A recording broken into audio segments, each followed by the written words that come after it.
Boa noite, amados irmãos em Cristo Jesus.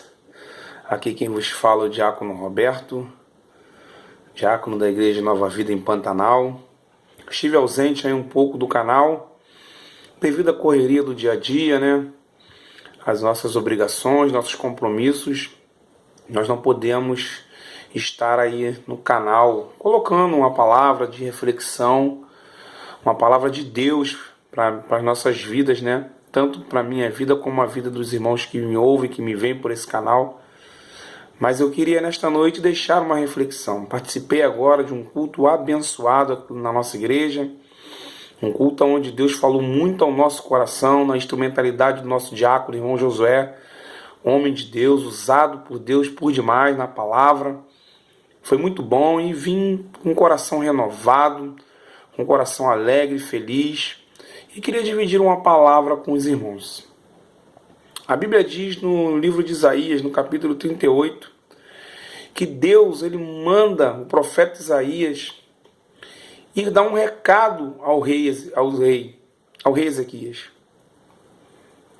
O rei que estava cometido de uma enfermidade que, como nós lemos o texto, nós podemos perceber que é uma enfermidade mortal. Não sabemos qual enfermidade é, nós não sabemos como ele acometeu, ou ele foi acometido dessa enfermidade, só entendemos que é uma enfermidade mortal. O profeta Isaías então se dirige ao rei e diz para que ele coloque a sua casa em ordem, organize todas as coisas na sua casa, porque ele irá morrer. Porque aquela enfermidade é para a morte. Mas algo interessante, amados irmãos, acontece.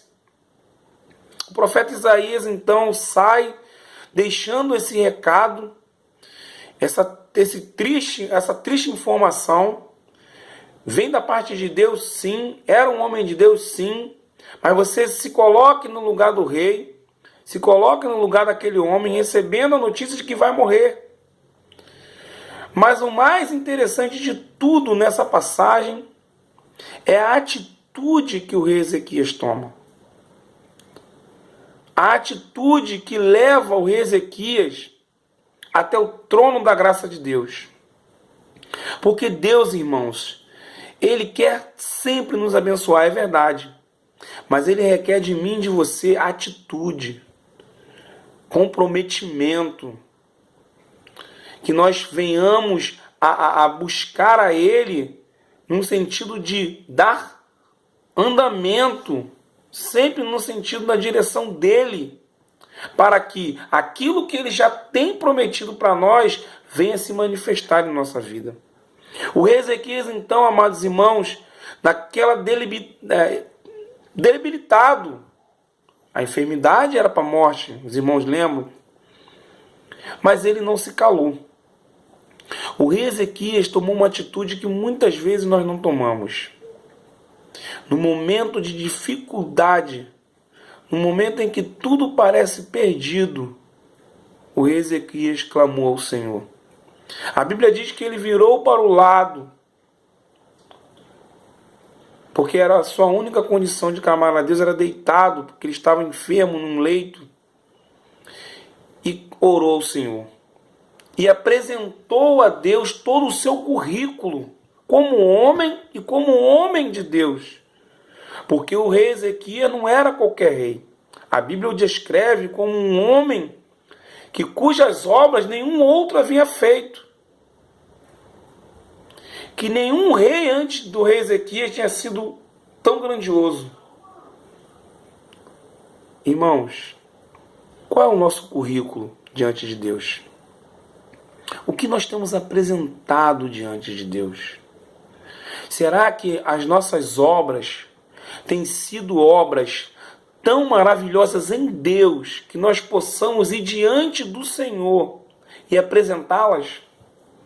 Ou será que nós temos nos envergonhado daquilo que nós temos feito, falado, agido, pensado, de tal maneira que não podemos orar ao Senhor com autoridade e graça, como o rei Ezequias orou?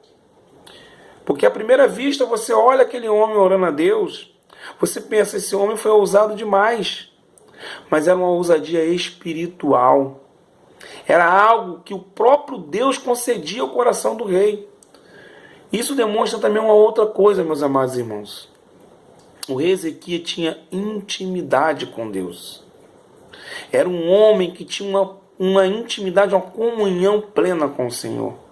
Por isso o rei Ezequias pôde clamar, pôde ir até a presença do Senhor e apresentar a ele, ao Senhor, o seu currículo. Porque ele era um homem que conhecia o Deus a qual ele servia. Aí uma pergunta nos surge. Será que eu e você conhecemos verdadeiramente o Deus a qual nós servimos? Será mesmo, irmãos? Que nós temos essa comunhão plena com Deus, que nós dizemos ter ou achamos que temos? Será que quando as adversidades vêm, será que quando a enfermidade bate a porta, o desemprego, será que quando você se depara em uma situação onde você não vê saída, você tem autoridade, você tem como apresentar o seu currículo diante de Deus? Ou a vergonha é tanto, a culpa é tanta, que nós fazemos como Adão. Adão era um homem que tinha uma intimidade plena com Deus, total e absoluta. A Bíblia diz que na viração do dia, no finalzinho da tarde, Deus vinha conversar com Adão. Isso demonstra intimidade. Mas quando Adão peca, meus amados irmãos, ele se esconde de Deus.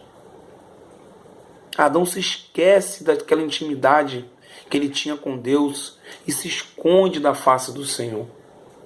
E quantos de nós não fazemos como Adão?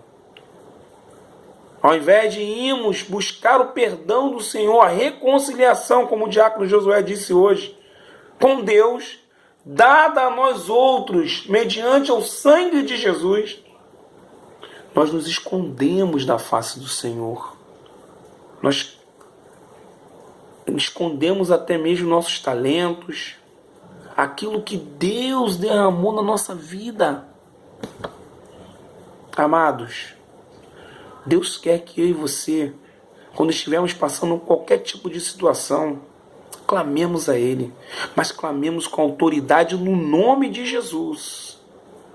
A autoridade do nome de Jesus. Eu e você hoje, queridos, temos uma plena comunhão com Deus, ou podemos ter essa plena comunhão com Deus, porque o sangue de Jesus nos possibilita ter isso. Hoje em dia, eu e você estamos em uma nova aliança com Cristo, e em Cristo, Jesus nos possibilita, queridos, chegar até a sala do trono, a entrar no Santo dos Santos. Foi isso que o rei Ezequias fez. Ele recebera do profeta um diagnóstico mortal, mas ele não se agarrou àquela palavra, mesmo sendo do profeta, o profeta Isaías, o maior profeta até então na época. Mas ele falou, tudo bem, mas mesmo assim eu vou clamar ao meu Deus, porque o meu Deus tem poder de mudar o diagnóstico. Talvez você tenha recebido essa semana uma notícia tão triste, tão ruim, um diagnóstico de um médico.